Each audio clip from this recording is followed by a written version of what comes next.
है ना। बच्चे अब बनने वाले होनहार हैं देश के, और ये पड़े रहेंगे क्राइम करके जेल में, तो क्या ही बनेंगे। अच्छा, और बदलने के लिए प्रेम की ज़रूरत होती है ना, कठोरता की नहीं।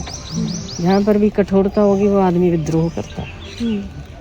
क्या लड़कियां चाहती हैं कि हम सीने से लगे। इस बार गए ना तो सब लड़कियां गले से लगना चाह रही थी, तो हम लोग थोड़ा दूर दूर हटे कि तो उसके बाद से हमारी साधना बहुत डाउन जा रही थी, तो इसलिए हम लोग थोड़ा अब अवॉइड करते हैं कि ना लगे तो अच्छा है। ना उनके हाथ का खाए ना लगे। ये लोग नहीं, खाना तो नहीं चाहिए। कि स्नेह या प्रेम देता है तो वो एक राग उत्पन्न करता है,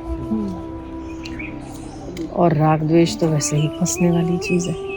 हम अपने परिवार से राग कम करके ईश्वर के अनुराग में लगें तो फिर किसी और का राग क्यों।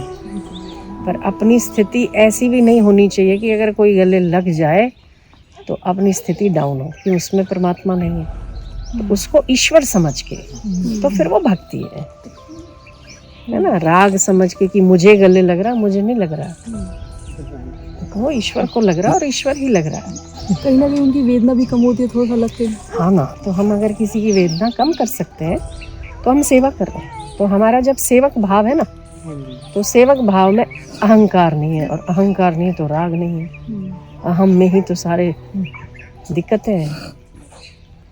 तो सेवा भाव है, ये मेरी सेवा है, जो मैं गले लग रहा हूँ वो मैं सेवा कर रहा हूँ। तो जब सेव्य भाव आता है तो वो चीज़ चली जाती है, अहम भाव चला जाता है। वो व्यक्ति सामने है, वो व्यक्ति और आप भी एक व्यक्ति हैं, तब तो वो जड़ है, तब तो वो बांधने वाला होता है। पर अगर मेरा सेव्य भाव है कि मैं जो कुछ कर रहा हूँ वो मेरे परमात्मा के लिए सेवा समझ के कर रहा हूँ, आज्ञा समझ के कर रहा हूँ, तो फिर उसमें कोई बंधन नहीं है। ऐसा करके भाव बना के देखो। देखो, हर व्यक्ति की अपनी साधना अपनी ही है। कोई कितना भी मार्गदर्शन दे दे, पर उसका अंतःकरण जिस चीज़ को स्वीकार करता है, इसीलिए कहते हैं आत्मा से बढ़कर कोई गुरु नहीं होता, है ना। आप जप कर लो, सत्संग सुन लो, कुछ भी कर लो, पर जब तक यहाँ नहीं छूती ना कोई चीज़, तब तक परिवर्तन नहीं आता। तो हर व्यक्ति को अपना साधन खुद चुनना पड़ता है। तो आप ऐसा भाव बदल के देखो कि मैं सेवक हूँ, और जब भी गले लगो तो ये परमात्मा मैं तेरी सेवा कर रहा हूँ। जब भाव परिवर्तित हो जाता है तब वो चीज़ तो मुक्त करने वाली होती है।